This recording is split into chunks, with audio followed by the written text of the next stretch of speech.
So this PowerPoint brings to you some updates in spina bifida screening at the first trimester scan. So we're speaking of the window where we'd normally perform a nuchal translucency and what we can look for in the posterior fossa of the brain. So we know that this region is quite essential in detection of spina bifida. The markers that we were taught to look for in our second trimester, such as the banana cerebellum or the lemon-shaped head, they're not often features that are present before 24 weeks. And so there are these markers we can look for now in the 14-week scan. So I'm going to be speaking a little bit about the fourth ventricle, the intracranial translucency, but also these newer markers that have emerged since publications in 2019. Since the advent of the cell-free fetal DNA test that we know as the NIPT, the occurrence of spina bifida detected at a 20-week scan assessment has increased. So the question is, why would we be detecting more cases at 20 weeks now? And the reason is for a large window of time, a lot of referring doctors have ceased to send women for a first trimester nuchal translucency scan. Therefore, things like fetal acrania, which could have been picked up earlier, are missed and therefore appearing at 20-week scans. Things like spina bifida as well, which could be picked up at 12 or 13 weeks, are now seemingly more common at a 20-week scan.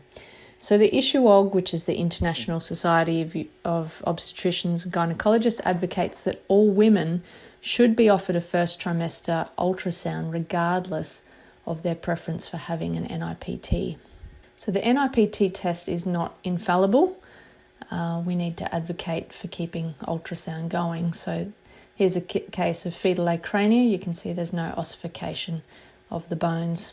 In these two images, we can see normal on the right, abnormal on the left. So detecting spina bifida at the mid-trimester scan involves being aware that there's an open and a closed form of spina bifida. The open form, we may get a very obvious cyst protruding from the skin line, but none of these images I'm showing you here show you that. If you look really closely, you'll notice something different about the image on the left from the right.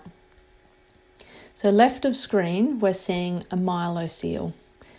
This is a mid-trimester fetus in both an axial view and a sagittal view. In the sacral area, you can see the neural tube is open and exposed to the amniotic cavity. There's no interposing skin line. In the axial plane, we can see there's no skin line that's continuous, and as well as that, we can see splaying of the ossification centres of the vertebra. This is the normal equivalent over here. We can see a nice closed skin line in axial, and no splaying of the vertebra. So we also study at university that spina bifida should show a lemon-shaped head and a banana cerebellum, but as I said, these defects are progressive and they don't often present until late into the second trimester. So where does that leave us with our first trimester scans? So what we've learnt since 2009 in research by Chowie, Nicolaides, is that in all cases of spina bifida, the anterior-posterior dimension of what is known as the intracranial translucency, which is the fourth ventricle, in the sagittal plane, it's either absent or very small in spina bifida. And we're talking about open cases of spina bifida. So this is the normal profile view that we obtain anyway for our nuchal translucency or for the nasal bone. So it's very simple to look at a few of these extra markers in the posterior fossa to detect neural tube defects.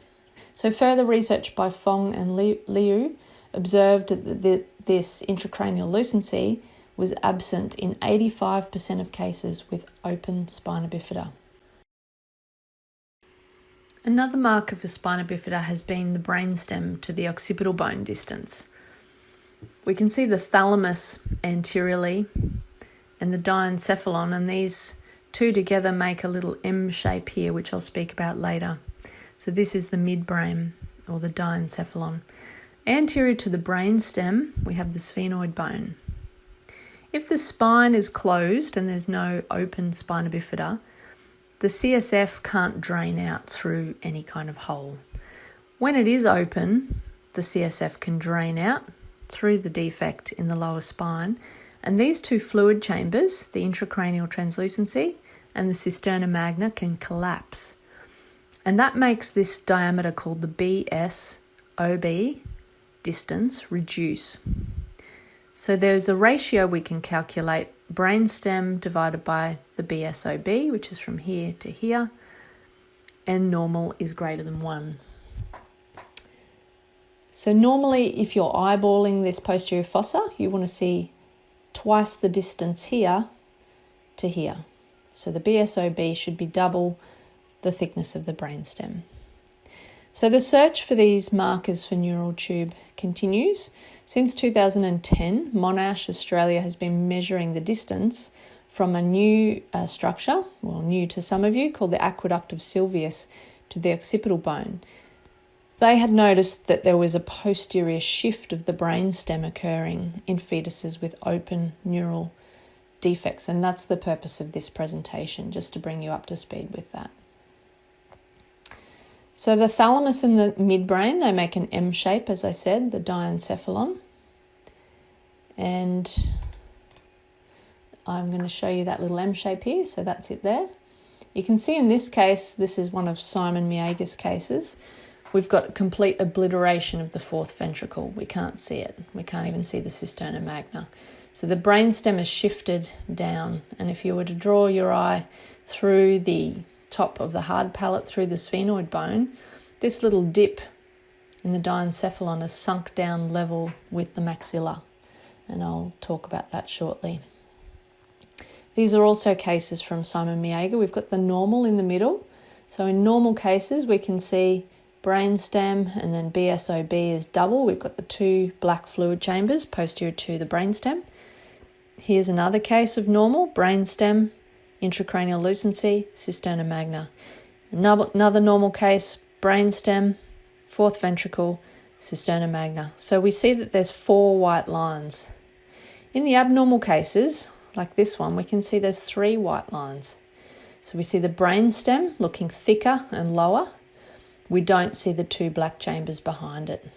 Top left, very large sunken brainstem, and you can't really make out the fourth ventricle and cisterna magna. Same again here, enlarged brainstem, no twice distance behind it, so the BSOB has obliterated. Here we can see there is a BSOB, but it's just reduced in size. It's equal thickness with the brainstem. In the top right, we can see a very large brainstem, but very difficult to make out a fourth ventricle and a cisterna magna. Same with this case. We see a brainstem. We sort of see a fourth ventricle, but no cisterna magna, and so on. So I think you get the idea. In Lockman also was the one that reported the BSOB distance. So he was saying the ratio of the brainstem diameter, which is this one, to the space from the back of the brainstem, which is here, across to the occipital bone, this space here should be double this space here. So this was then proposed as a better marker than just looking at the fourth ventricle alone and saying present or absent, because in some cases it may still be present. So the markers that we have on the table now for spina bifida are the BSOB, looking at whether cisterna magna is present, and these 2 other markers I'll speak about now. So the Aqueduct of Sylvius to the occiput, and what we call the MSO line, or the maxillosphenoid occipital line.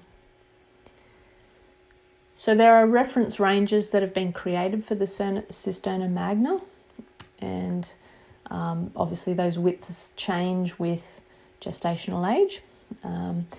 In all fetuses with open spina bifida, what's been shown to be true by Garcia Posada, 2013, is that the cisterna magna is small. And they also said that the intracranial lucency is only abnormal some of the time. So that means that just looking for the fourth ventricle presence alone is not quite enough. They propose that measuring the cisterna magna alone is easier than doing the BSOB-BS ratio. And they also said it's more reliable than just looking for the fourth ventricle.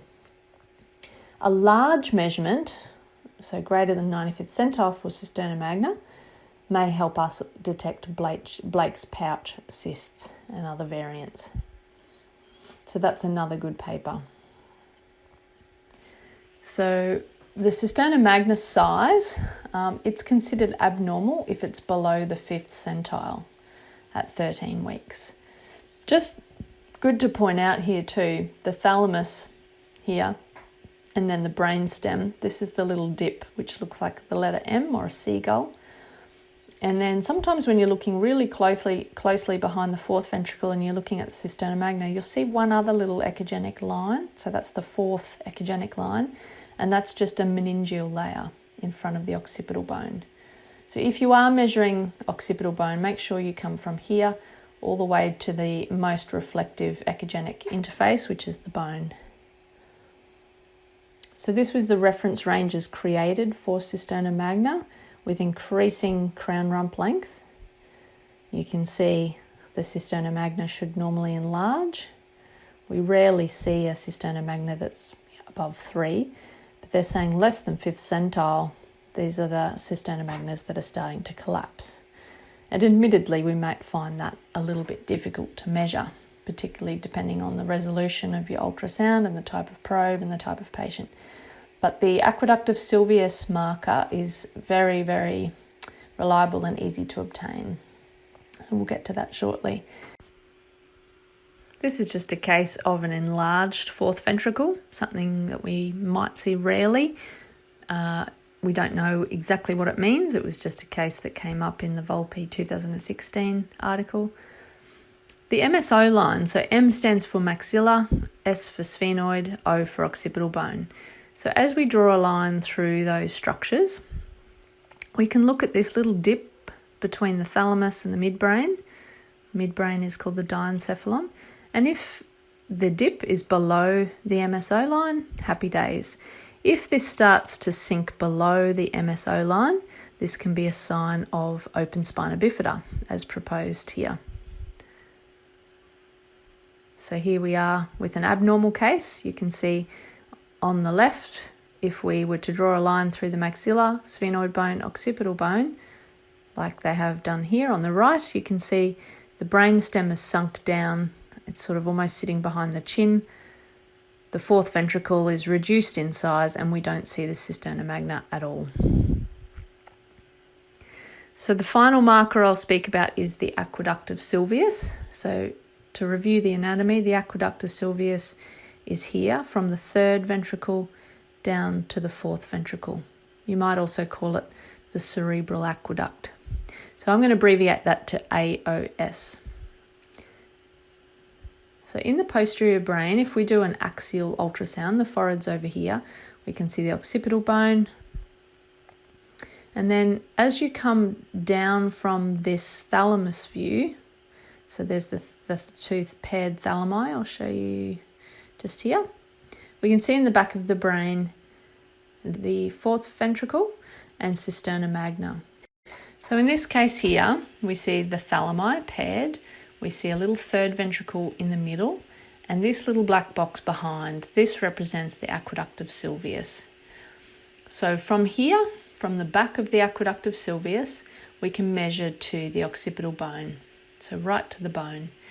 And this distance has been shown to be over 2.5 millimeters when you're scanning the later nuchal window, sort of 12 to 13 weeks.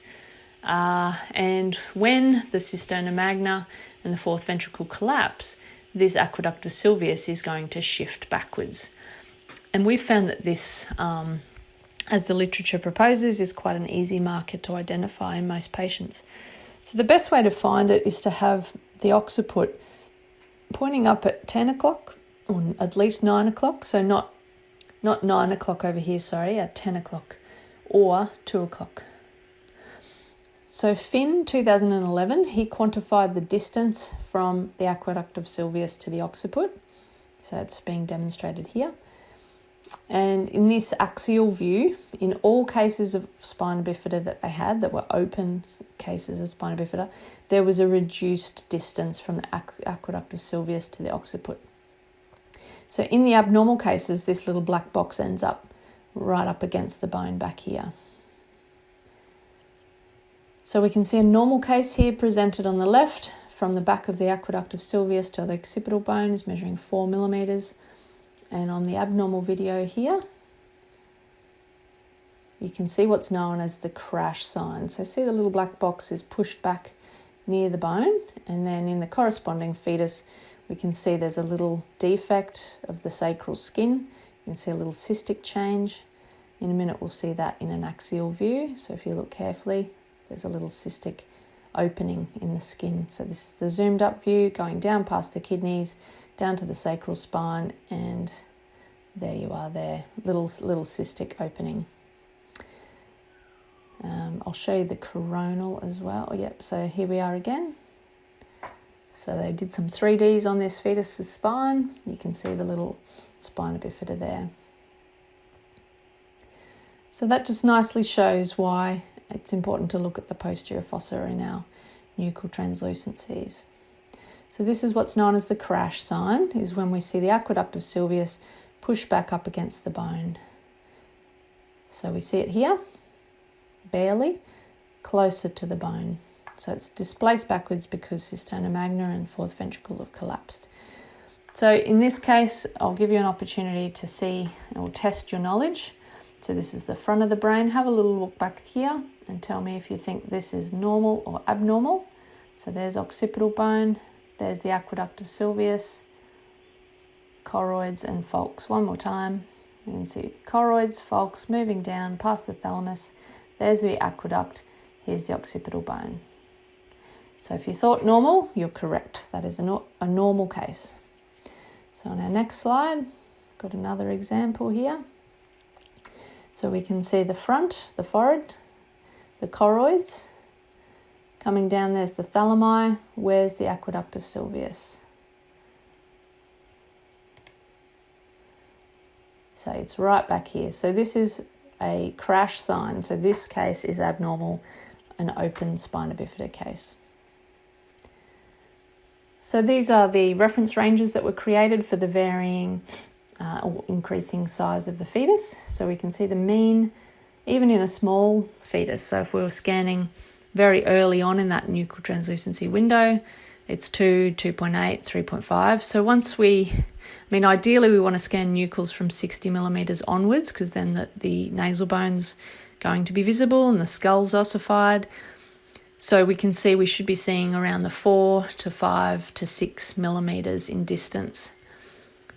So the single cutoff, if you're scanning in a window from 12 weeks, 5 days to 13 weeks, 5 days, below 2.5 millimeters is too small. So see how if you're scanning from here up to 13 weeks and 5 days, you don't really get a number that's below 2.5.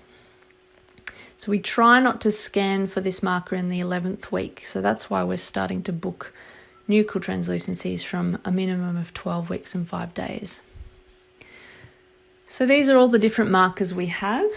Why would we perform the Aqueduct of Sylvius to occipital bone distance? There's some good research to suggest why. So in spina bifida, only 18% of fetuses will actually have an absent intracranial translucency at the nuchal. The intracranial translucency, or the fourth ventricle size, is emerging as a less effective screening marker and is also less useful than the BS to BSOB ratio. The cisterna magna is emerging as a more sensitive cavity to examine, simply because we've found by our research that it's the first thing to collapse or to disappear before the fourth ventricle would show signs.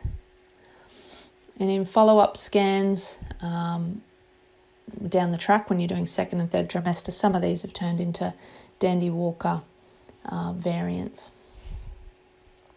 So these are abnormal cases that Finn had in his article. We can see here the crash sign, so you see the thalamus, and then sort of a big dark U-shaped hypoechoic tissue with the little black box in the back. with very little distance to the occipital bone. The corresponding open spina bifida, and in this, the profile view, we can see a brainstem that's pushed back, having collapsed the fourth ventricle and cisterna magna, hence why we get this sort of pushed back aqueduct of Sylvius, which would ordinarily sit here behind the brainstem. All right, so at the nuchal translucency scan, Ishuog is proposing, and it may or may not be their protocol as yet, depending on when you watch this video, but in 2019, they were saying that nuchal sonographers should always incorporate a high frequency probe in their fetal brain assessment, which means either a linear 9.3 or a transvaginal probe or a pediatric probe, curvilinear. And we should be taking pictures of the head circumference and the BPD routinely now. So not just the crown rump length, because if there's a discrepancy in the BPD and it's below 5th centile for the size or the gestational age that the crown rump length is suggesting, this also can be a sign of spina bifida. So it should be measured. It should be 20 to 25 millimeters. We must be assessing for symmetry and the presence of a midline falx. Very, very important. The choroids now, there's lots of literature talking about the size and the shape of the choroid and to what degree should they fill the ventricles. We do want to see some fluid around our choroids. We don't want to see what's called dry brain sign, which is where the white choroids fill the entire skull. So where a nuchal is performed beyond 12 weeks and 5 days, all these markers that I've spoken about can be successfully performed. The Ishuog, which is International Society of Ultrasound in Obs and Gobs, has advocated that all nuchals have the BPD and the head circumference taken because we should be assessing for ossification of the cranial bones. So ask yourself, in the head circumference plane, is it ossified? Does the BPD age equate to the CRL age? If it's below the 5th centile for BPD, it can be a sign of spina bifida. You should always be looking thoroughly at the spine, particularly in a transverse plane, as we saw. So if we use a transvaginal probe from 12 weeks, have a very low threshold for performing transvaginal, we'll see a lot of CNS abnormalities. So the distance from the aqueduct of Sylvius to the occipital bone is called the AOS.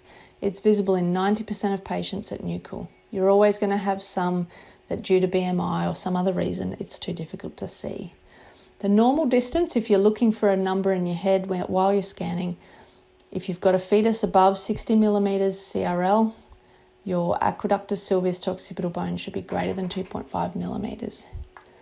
In spina bifida, hopefully it's in your brain now that the midbrain will shift posteriorly, and that's implying the cisterna magna has collapsed. These cranial cephaloceles will sometimes be seen in the first trimester, so you keep your eye out for those. You'll see this really large cisterna magna here, and you can see some of the brain tissues protruding backwards through there. Anencephaly, which is absence of a head or absence of a cranium, can't be detected by NIPT, and therefore ultrasound has a lot of merit being used in the first trimester. So we're starting to call these scans first trimester morphology scans. As we know, the referring doctor is not always going to ask for a full combined nuchal screen test, meaning they're not interested in another risk analysis.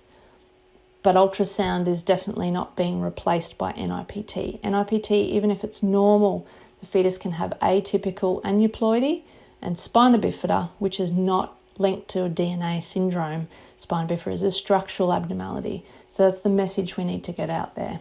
So these are the things ultrasound can detect and should detect: encephalocele, meningocele, myelomeningocele, holoprosencephaly, which is going to look like the brain's almost completely absent, and acrenia, as we've said, and spina bifida. These markers can be included in our routine assessment.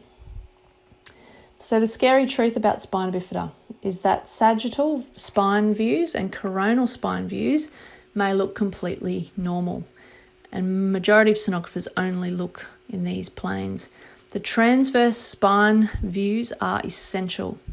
So in transverse, we can sometimes see that there's an absent skin line, like this case here. But here we can see an actual little cyst and this cystic change here. So the skin may be closed and it may have no protrusion, but it's still possible to see a myelocele in the transverse view, as seen here. So on the right here we have what was the protocol suggested. I forget what year it was. It doesn't really matter, but when the ISUOG issues suggested protocols, they had all these, and now since 2011 it's being advocated that we add these structures listed in red, and pretty soon they'll become routine protocol. So posterior fossa, eyes, lenses, profile, mandible and upper lip. So the retronasal triangle view, it's important for all nuchal sonographers to know what that is. With the heart, we don't just say there is one. You can now see that it's on the left side of the chest. You can see the axis of it. You can see it's a third of the chest. You need to look for whether there's 2 ventricles that fill with colour. You can also look for 2 outflow tracts that fill with colour. We don't want to be seeing communicating ventricles. We want to see that there's a septum down the middle of the heart. Yes, we can start to look for kidneys now, even as the very minimum, putting power Doppler on and looking for a renal artery either side of the spine. With the bladder, it's very important to look for, and very close view nearby is the umbilical artery view.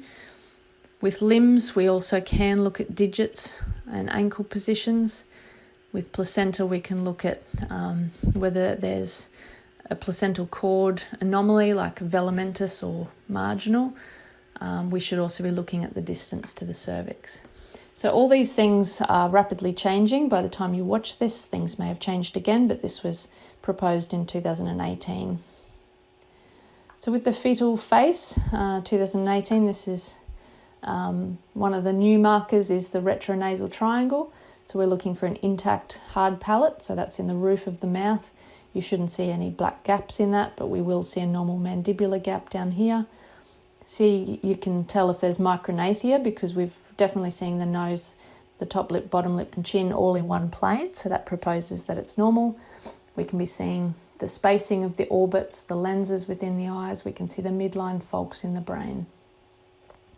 So these are the references. Some of these will be available in the additional references on our Curiosity platform, which is Qscan's learning management system. Hopefully I've proposed to you most of the key factors from all of these articles, but I'll just leave you with these last few slides so you can look these up if you like. So I hope that's helpful. This is part of the induction into performing nuchals at Qscan Radiology. It will seem fairly intense. We're not proposing to do all of these markers, but at least if you attempt, say, the MSO line to see if the little M shape or the McDonald's M has dipped down below the level of drawing a line through the hard palate and the sphenoid bone, that's a good way to quickly check. You can also check that the Aqueduct of Sylvius is not crashed or pushed backwards against the occipital bone just by moving more caudal from your BPD plane. Once you've sighted the thalami, just move a little further south and you measure the distance from that little black box to the occipital bone. So you don't need to then perform BSOB in addition, like the ratio, but please do more than just visualise that yes, there's a fourth ventricle there or no, there isn't, because hopefully I've shown you that that's not as sensitive as these other markers.